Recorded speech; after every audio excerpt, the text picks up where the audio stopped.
So like an application would buy sub off the market and then burn it. And Yeah. so this is like a deflationary pressure on sub. Yeah. So Okay. It's good for tokenomics. Welcome to the Alpha Podcast, brought to you by Neverland Labs and hosted by me, Jussa, here in Buenos Aires.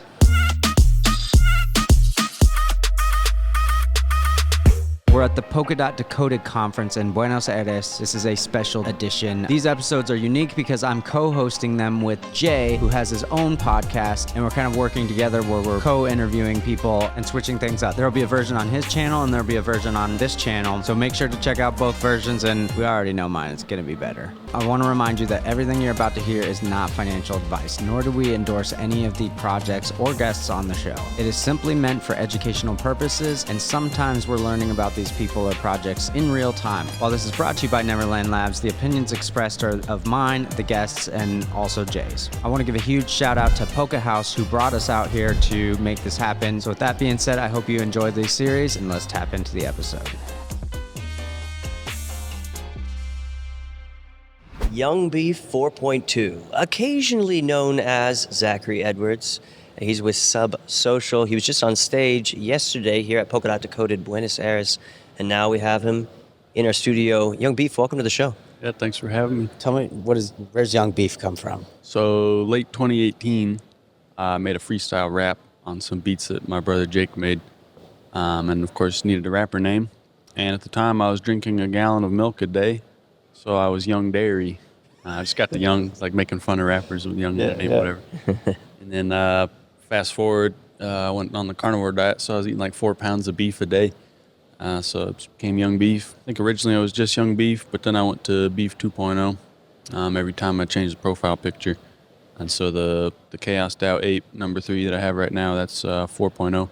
And then we added the Chaos DAO ring around the side, so that was 4.1. And then McBeaster photoshopped the Santa hat on, so that's 4.2. You're sticking with the Santa hat. It's always Christmas somewhere. Yeah. I don't know if that's a thing. Might be like hundreds of thousands of kilometers off in space. It's Christmas somewhere. And what's your favorite part of the bovine creature? But which part? Actually, I might say the milk. I don't know.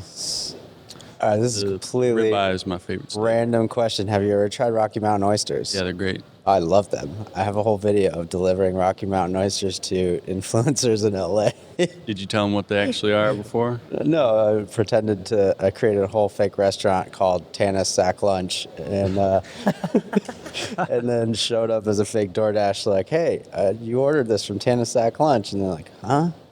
Yeah. They're good. They didn't eat them, but Wait, what's the way to eat them? Like battered and fried? yeah, they're great. Yeah. Yeah, really. Yeah, actually, yeah. Slice them up like sweet and sour sauce. I love the start of this podcast. Let's keep going. No, don't Google it. Just go eat them.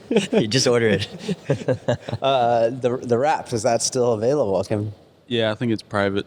I can share it with you guys because you're legit. You got a few bars for us? It's a good time. Not right now. Okay. I have to get into the mindset. Yeah, fair enough. Subsocial, right? That's what it's called? Yes. Can you tell me, I don't know a whole lot about it, so can you tell me a little bit about it? These current social networks like Facebook and Instagram, we have all these problems, censorship. They're showing us stuff that's not healthy for us so they can get more engagement, high monetization fees for creators, that sort of thing. And basically all of the problems stem from the fact that the social graphs are closed. So on Facebook, for example, you don't really own your connections and you don't own your content. Facebook can take it away from you at any time, right? So they own it. They're basically just letting you use it as long as they want to let you use it. You can leave these networks at any time, but you can't take your stuff with you. So the exit fee is super high, so people generally don't leave. And that is basically the root of all these problems, because these companies can basically do whatever they want and people aren't going to leave anyways because the exit fee is so high. With Subsocial, we're basically doing open social graphs. So users actually own their digital connections. They own their content. If you post something on Subsocial, there's no way anyone can take it away from you. So because of that, it basically solves all these other problems. And we have some solutions on that, like algorithm marketplace and cool stuff like that. But it's basically much better, healthier for society and individuals, and gives people more freedom and control. So it's going to be a social platform. Is it available? Yeah, it's been live for almost 2 years. So yeah, we call it a social networking platform, not a social network. And you build social networks on top of the platform. Okay, and it is on blockchain? Yeah, it's a parachain on the Kusama network. And how does the the blockchain piece of it integrate into it? So that's basically where all the content is stored. So that's how you can actually own your content. You have your private key, and then you post something with that, so it's verifiably that you own it, and no one else can take it away from you. I mean, I guess you could do an on-chain governance vote or something, but that's probably not going to happen. And if you tried to censor someone or like ban them, they're just gonna make another account immediately. Cool thing about Young Beef is that we actually like met up like a year ago in like a Discord that our buddy created, and at that time like none of us were doing anything to contribute to the ecosystem except Bumming for it. What's that? Just being bums. Yeah, a lot of shit posting basically. And we kind of built out this big group of guys around shit posting. And this group became Chaos DAO. It's a closed Discord group that a lot of people want to be a part of, And from that group, a lot of projects farmed talent. And Young Beef was one of those talents that Subsocial just picked up. And I'm kind of curious, like back then at that time, like when you were asked to be a part of the Subsocial team, what was it that excited you most about the possibilities of Subsocial? I mean, I'm on social media a lot. Like I said in my presentation yesterday that we live in an increasingly digital time, and in person I only talk to like 3 or 4 people on a regular basis, but I'm in like a couple hundred or 1,000 different text chat groups depending on how you qualify it. And I'm on Twitter and stuff a lot. And so these problems are a very real deal, and I think, like I mentioned with the algorithms and showing you upsetting content, I feel like the US in the last 10 years is a very good example of, I think social media has played a very big part in the increasingly divisive nature of the culture there, where people, it's like always us versus them. Yeah. People are just arguing all the time. And so, it affects everyone's quality of life in a big way. And if we can fix that, I think that's a really big deal. Do you think that a lot of this was amplified due to COVID and... Yeah, because people were just on social media even more. Yeah. Can't go outside, and so everyone's just... I feel like people turned to, like you see platforms like Clubhouse exploded because people were craving some sort of connection, any kind of connection at that point, and it was like turning to these social platforms to have that. Were you guys out at that point? Yeah, I think so. We launched in late 2020, so I guess a little after COVID, but yeah. The content that people put on your platform, how is it?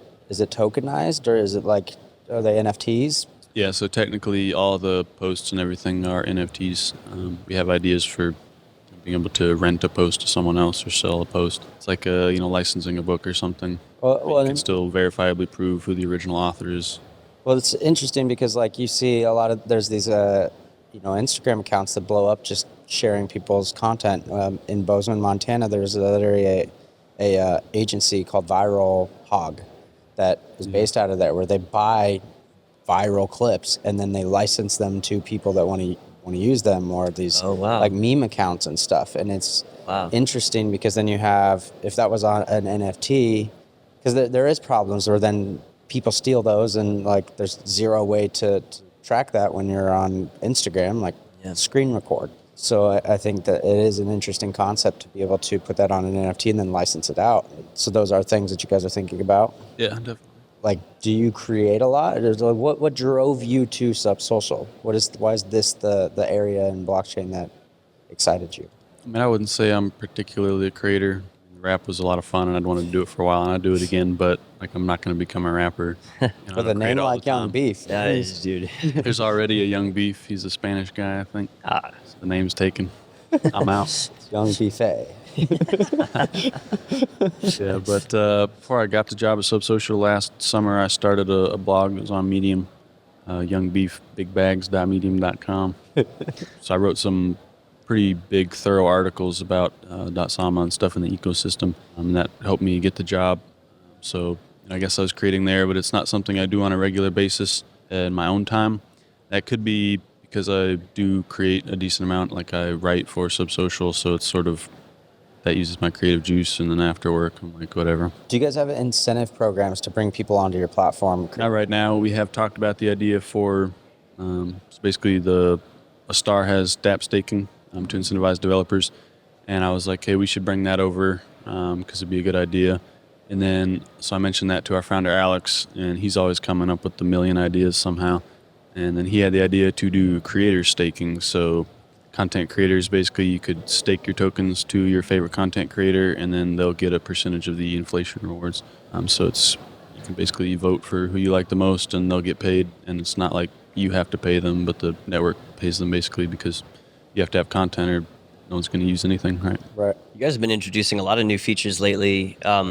One thing that we've been dealing with on Subsocial, for the last couple of years is that it's very, very small, but to post on Subsocial or even to like somebody, it would cost a little bit of sub token. You guys have just introduced a new concept, NRG.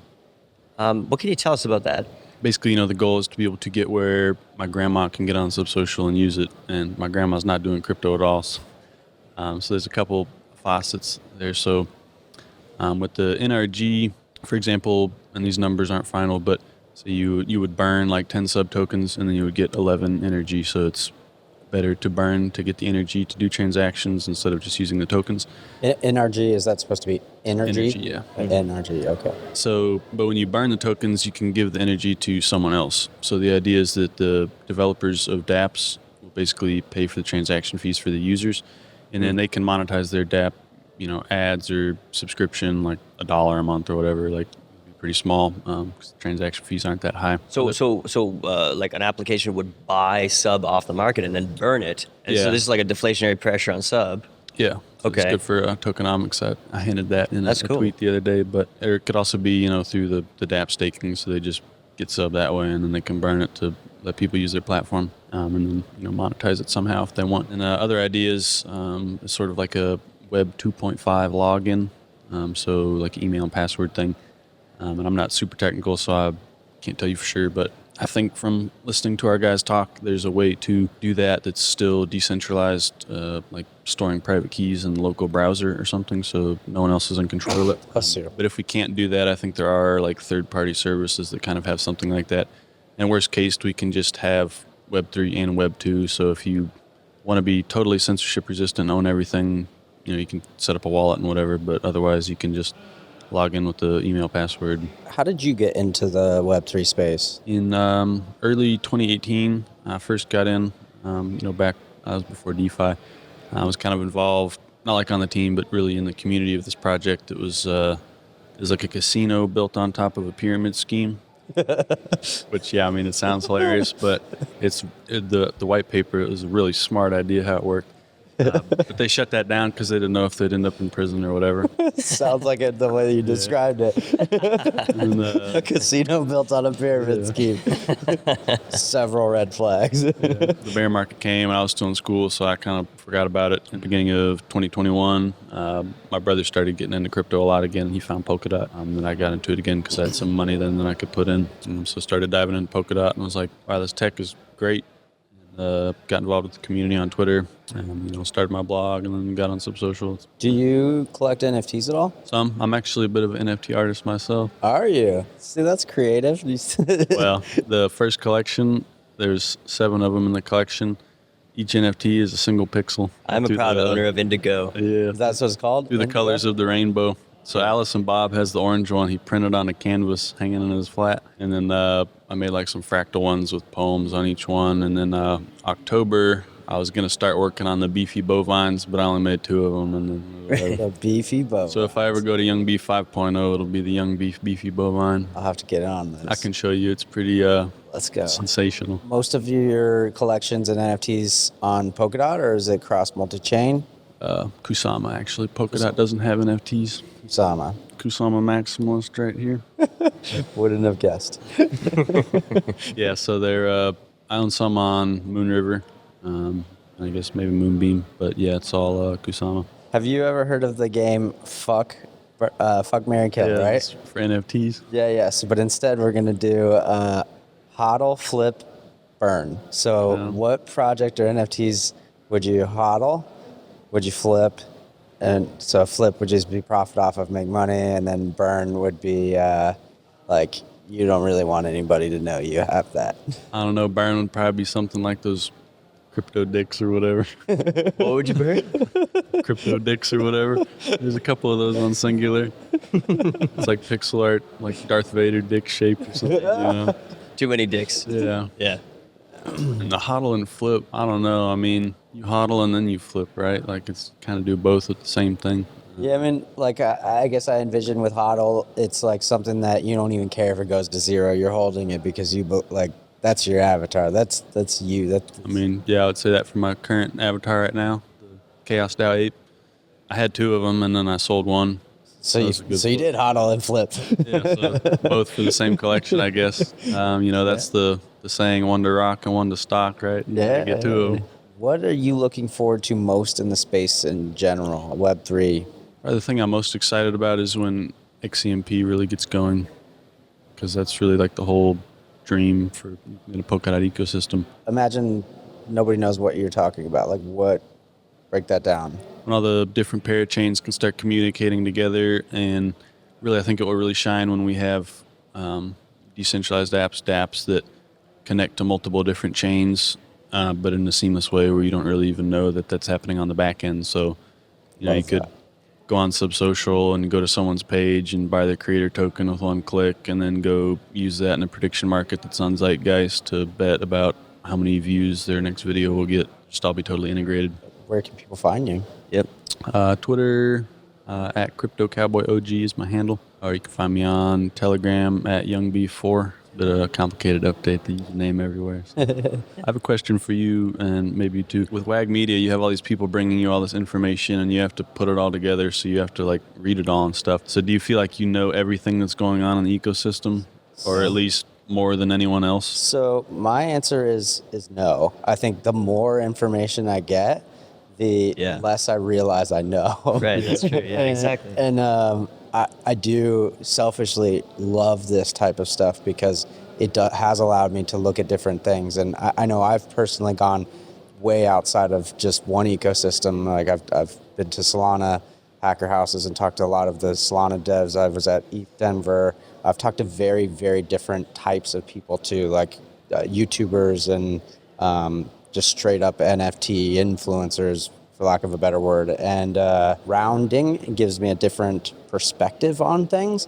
But as far as making me more intelligent or being a gigabrain, it just makes you feel smaller because you're like, there's so much going on.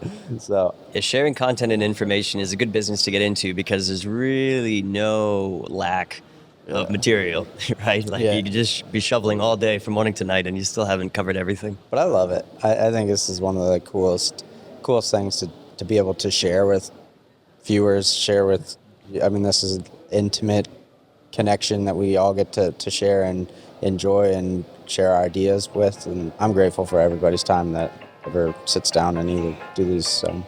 Yeah, thanks for coming on, Beef.